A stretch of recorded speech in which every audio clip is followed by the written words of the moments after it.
Hello and welcome to another episode of Connecting the Dollars. Today we are going to talk about the Fed and what it means for personal finance for the average person. Um, First, we're going to get into the overview of the economy, and then we're going to talk about some specific debt instruments and what the interest rate change means for that and how you should change or not change what you're doing in your financial plan. So I'll let Yeah. you go over the context first. Okay. Okay, Emily. So in our last episode, we recorded that before the Fed rate cut, which was on September 18th.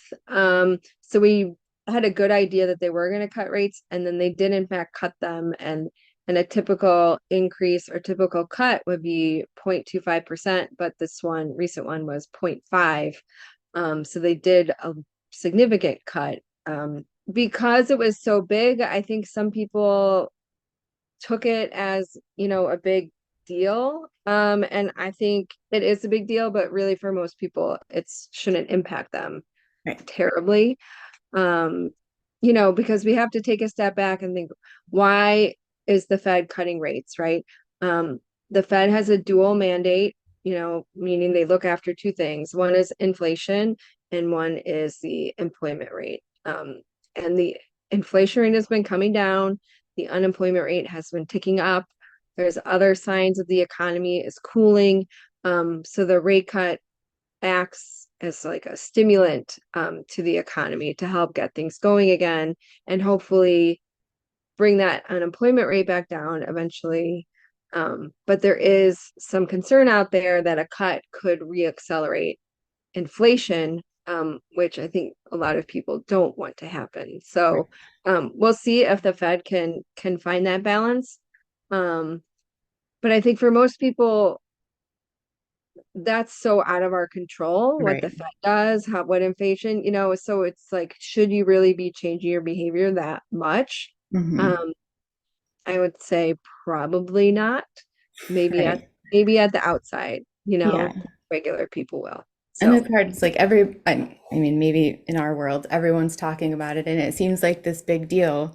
And so most people, if you are paying attention to it, you're like, great, the Fed cut the rate. So now I can get that loan, get that mortgage. It's time to go, buy a car and have a loan on it. But really, it shouldn't be affecting your decisions in that way in general right, as the average person. right, yeah. Because it's not, the interest rate is not really going to change what you're going to do. Like, you need a car or Yeah, you don't need a car, right. right? If the rate is going down, yeah, that's great, and it will reduce the amount of interest you could pay on a car loan, for example. But if you then lose your job because the unemployment rate is going up, then you Hmm. really don't want a car loan right now, right? So, with Exactly. everything in personal finance, like, it's a balance, and we have to think about what really works for you as an individual, um, Right. rather than these bigger, like, macro questions. So, Yes. Okay. I'll just tell the story really quick Oh, about. yeah. I read this on Twitter the other day. I forget who wrote it. Sorry. A finance type person said he was on a plane and another guy on the plane saw the Fed cut and was like, wow, 50 basis point rate cut. And everybody on the plane was like, did nothing. But he was, Crickets. yeah, it was like crickets. And he was like, oh yeah, I got you.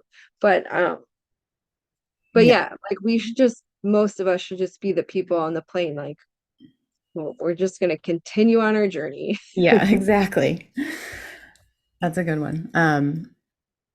So I'm going to jump over to the types of debt and the financial areas that can be affected by this rate cut. So we kind of already talked about auto loans and how Hmm. you're saying that, the interest will potentially be lower. There might be some other incentives.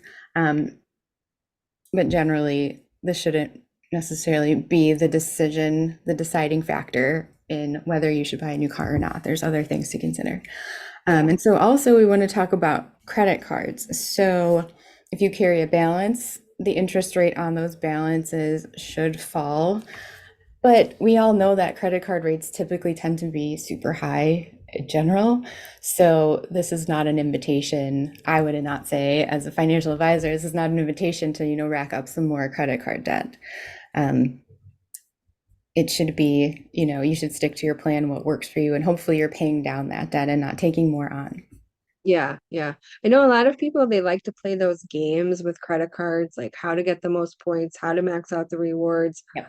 Um, I just, in general, I don't think that's a good idea for the vast majority of people because it can really lead to you taking on unnecessary credit card debt. You feel like you're gaming the system, and maybe some people are, but the amount of time it takes to do that when you could be spending time doing something way more productive with your life, I just don't see the payoff, versus the risk. Yes, I don't want to insult anybody who's really into that and enjoys it, go for it, but the vast majority of us should not be playing with credit cards, right? We all have too much to keep track of. I would Yes. just completely forget what's going on and have all these accounts open and, Yeah. it No, it's a affects me. mess. You don't need that, right? Yeah. Yes. So the next thing on the list is mortgages. I'll let you take Yeah. that one. Okay. So, well, mortgage rates are a little more complicated. Um, what the Fed does impact the mortgage rates, but it's not necessarily the rate cut. It's more about um, the money supply and the amount of money out there that banks can lend, and what's called quantitative easing that the Fed has been doing. And David and I discussed that somewhat in our last episode, but it's just a much more complex thing, than simply a rate cut is not going to lead to a cut in the mortgage rates that you see out on the market. Um, Right. Housing prices have been incredibly high over the past few years. That's all going to change and be affected, Mhm. or affect the rates that are out there. So I don't think the rate cut is going to necessarily have a significant impact on the mortgage rate per se. Yeah. What could have an impact, right, is the economy slowing. The economy is slowing, that's going to impact the housing market in general, right? Right. Yeah. That's a tough one. I mean, it's like if you Yeah, have to move, you have to move. Like it's hard. It's like timing the market in yeah, general. yeah. You can't. I don't. Yeah, I think thinking of, we generally tell people we don't think of a home purchase as an investment. It's just a necessity of life for a lot of people. A lot of markets you have to buy, you can't necessarily rent. So what are you going to do if you have to move for a job? You have to have a place to live. So, Right. um, I was going to make another point about mortgages, but it just escaped my head. So I might chime in later with that when it comes. Yes. I'm sure it will. Yes. Okay, let's talk about so savings accounts, like high yield savings accounts. Lately, you've probably seen the rate be super high. I mean, I don't know the highest my account was, probably like 5 or 6. Is that kind of Yeah, I average? think a lot of them got over five, Yeah. for a So, little bit. so with this rate cut, you'll see those interest rates coming down, but that doesn't necessarily mean like that there aren't other opportunities to find some yield. Do you have Yeah, any thoughts on that one? yeah. I think I have so many thoughts about savings. We're sorry. It's just, some people don't save enough. Some people save too much. I don't know, which one are you? I don't know. Um, think we do see the in money market funds, right, have become very popular when rates are high. We've seen record numbers flow into that, more than $6 trillion. A lot of people on Wall Street out there are very excited for that $6 trillion to come out of the money market and flow into the stock market, flow into the bond market. Mhm. Will that happen? That will take time. Right, I read it's something like it takes until the rate falls to like between 2 and 3% to see a mass movement out of money markets. right.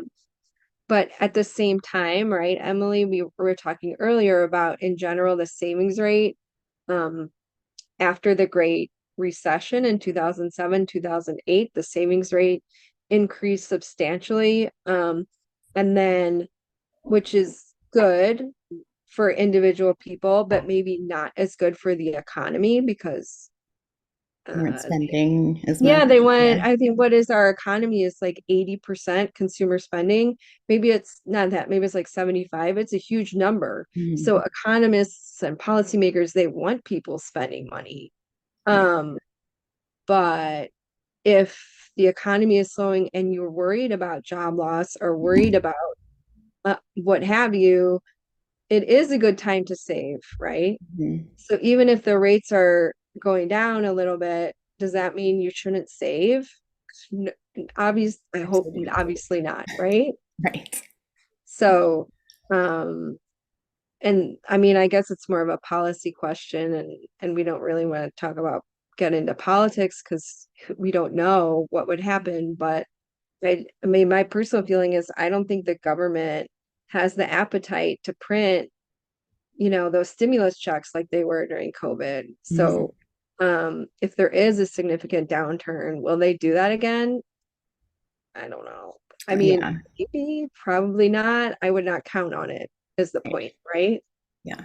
So, Yeah. Regardless of what the Fed is doing and what the economy doing, like savings is always should always be a priority.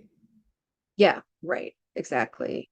Um, Savings, and then also, if you're good at saving, you need to be also good at investing. Like savings is not going to cut it at the end of the day, Mhm. especially if there's a possibility, and I think it's a fair possibility that the inflation rate could reaccelerate. And what keeps up with inflation? Stocks. That's a good way to protect your money from inflation. There's also bonds too, but um, if you just keep it in cash, especially with rates going down, you might start losing out to inflation. So it's just keep an eye on those Yeah. rates.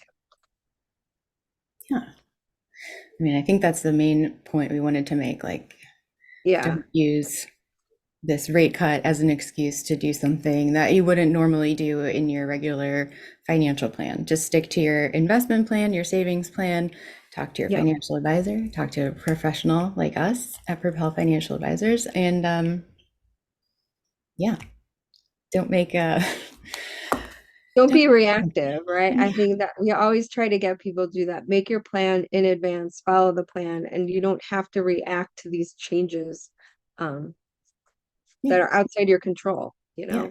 Keep it easy. Yes.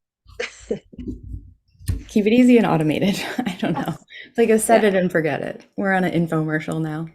Yes. Yes. I know. And then maybe next episode we can talk about Raygun again. Oh my God. I don't care. I still, when I see her pop up, I will click on it and watch it.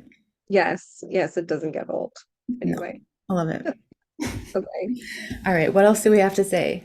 We want, if somebody has a question about personal finance and they think that this Fed rate cut is going to impact them more or in a different way than we discussed today, like I'd love to hear it. So you can leave that in a comment on YouTube, or what's our email address, Emily, that people can write to? Yeah, info@connectingthedollars.com.